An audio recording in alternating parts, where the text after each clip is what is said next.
मेराज पे गए तो वहां से एक जुब्बा लाए, एक कमरे में दाखिल हुए, जन्नत के कमरे में संदूक खोला सरकार ने, एक जुब्बा निकला तो कहे अल्लाह मैं ले जाऊं? तो रब करीम ने फरमाया भी मुझे पता है तू लेके जाएगा पर पहनेगा नहीं, किसी न किसी गुलाम को दे देगा। कहा मौला वो तो फिर तेरा फजल है। तो रब करीम ने फरमाया महबूब उसे देना जो मेरे राज तक पहुंच जाए, उसको देना जो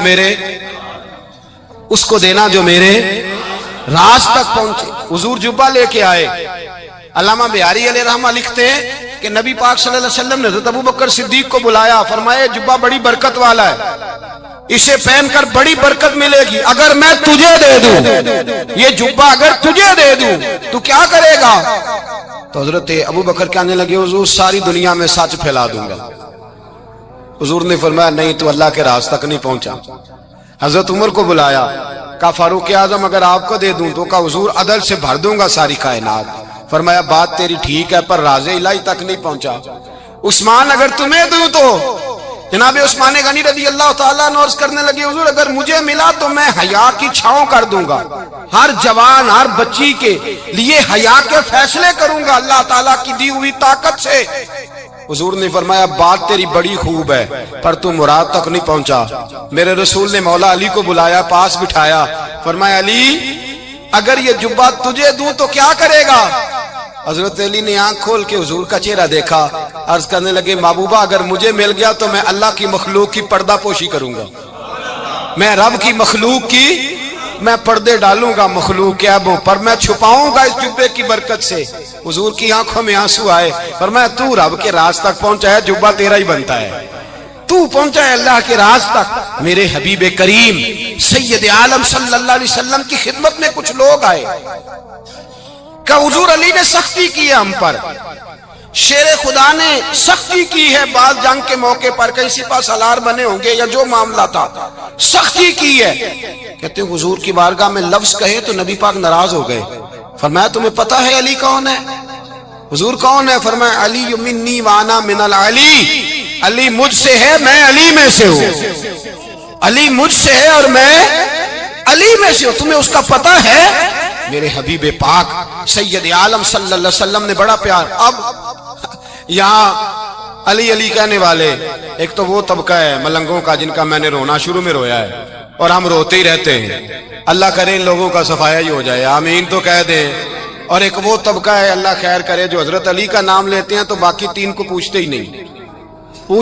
हजरत अली बैठे थे, हजरत अबू बकर सिद्दीक आ गए तो देख के मुस्कुराने लगे।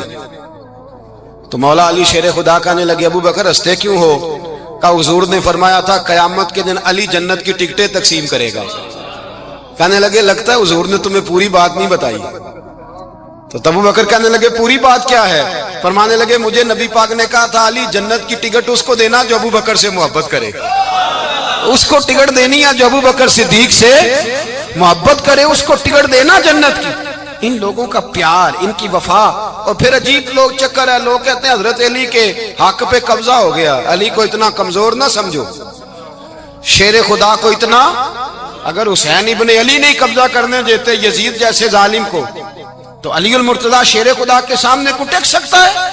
हजरत अली शेर खुदा मुशीर रहे जनाब सिद्दीक अकबर के, वफादार रहे हजरत फारूक आजम के, और फिर हजरत अली रज़ी अल्लाह ताला अन्हो मुहाफिज रहे हजरत उस्मान गनी के, वो रसूलुल्लाह सल्लल्लाहु। और सुनो एक अजीब बात लिखी है बुजुर्गों ने, कहते हैं बदर या उहद में एक जंग में ऐसा भी हुआ कि कपड़ा नहीं मिलता था झंडा बनाने के लिए, तो हजरत आयशा की एक पुरानी चादर थी उसका झंडा बनाया गया।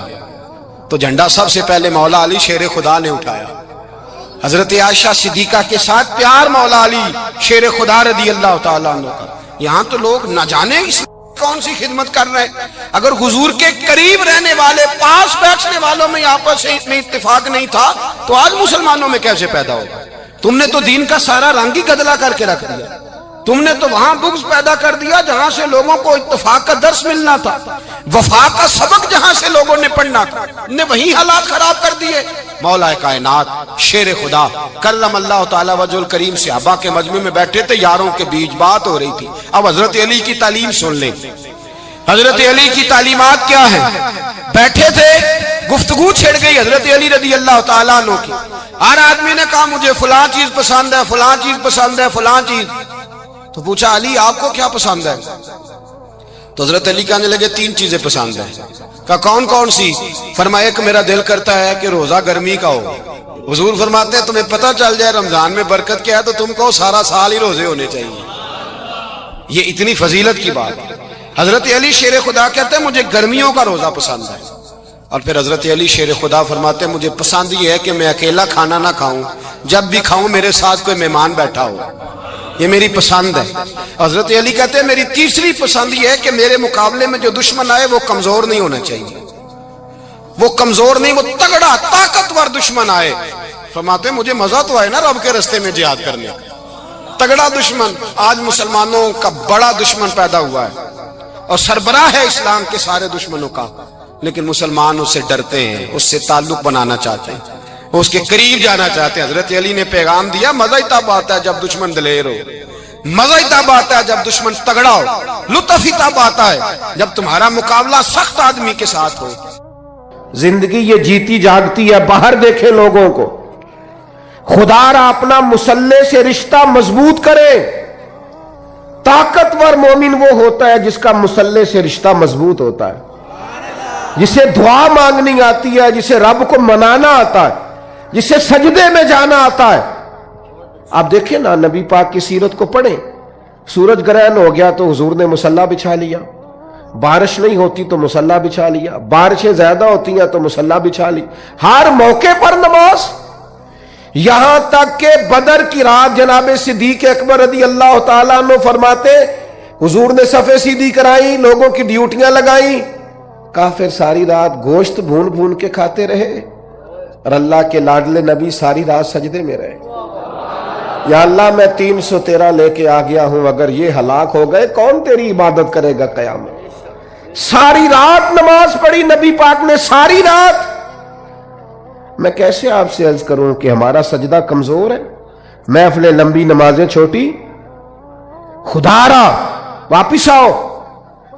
اور خبردار وہ جو تمہیں ملنگ تلنگ ملتے ہیں، وہ جو کڑے اور وہ جو جناب، ان کو کہو مولا علی شیر خدا کا نام لیتے ہو. شیر خدا تو کہتے ہیں میں نے اللہ سے دعا مانگی یا اللہ جنت میں بھی نماز کی توفیق دینا. فرماتے میرا نماز کے بغیر دل ہی نہیں لگتا. نماز نہ ہوگی تو دن کیسے گزرے گا. کچھ دکھ نہ بندے کے بڑے ذاتی قسم کے ہوتے ہیں. بندہ کسی سے نہیں کہہ سکتا، کسی سے نہیں. میں دیانتداری سے کہتا ہوں بڑے قریبی بندے سے بھی بندہ اپنا دکھ بیان نہیں کر سکتا. ہمارا دین بڑا خوبصورت ہے. ہمارے دین نے نا ہمیں دعا سکھائی ہے. کیا مطلب؟ جو کسی سے نہیں نہ کہہ سکتے اپنے رب سے کہہ دو. راز بھی رکھا جائے گا، رحمت بھی ہو جائے. عبادت سے رشتہ جتنا مضبوط ہو جتنا زیادہ. ایک دوست مجھ سے کہنے لگے میرا نماز میں دل نہیں لگتا. تو میں نے انہیں کہا نماز دل کی عبادت نہیں، اللہ کی عبادت ہے. دل نہ لگے پڑھنی پھر بھی ہے. دل کا کیا تعلق؟ دل تو کئی چیزوں کو کرتا ہے، کئی کو نہ بھی لگے. اور میں نے کہا ویسے آپ سے سچ بتاؤں، دل اگر صحیح کر کے کہیں لگتا ہے تو لگتا ہی نماز میں ہے. اگر وہ کہیں صحیح کر کے لگتا ہے نا، لگتا ہی نماز میں. اور نبی پاک علیہ السلام تو اس طرح تربیت کرتے نماز کی کہ ذہن کے قریب بات چلی جاتی. قریب. یہ دیکھیں نا، اور میرا مضمون مکمل ہو گیا، بات ختم کرنے لگا ہوں، آپ توجہ کیجئے گا میری بات پر. حضور نہ ذہن کے قریب کر کے بات کرتے، انسانی ذہن کے قریب بات ذہن میں اتر جاتی. سرکار صحابہ سے فرمانے لگے مجھے بتاؤ بھئی اگر کسی کے دروازے پہ نہر ہو اور وہ دن میں 5 بار غسل کرے، اس کے جسم پر کوئی میل رہ جائے گی؟ ایک تو نہر ہو، نہر کا معنی یہ کہ پانی کھلا ہو، پانی کی دقت کوئی نہیں. اور پھر بندہ بھی وہ نہ ہو جو سستی کرے، 5 وقت نہانے کا عادی ہو. دن میں بندہ 2 دفعہ بھی نہا لے، 1 دفعہ بھی نہا لے تو میل ہے. فرمایا جو دن میں 5 دفعہ نہائے میل رہ جائے گی؟ کہ یا رسول اللہ بالکل نہیں رہے گی.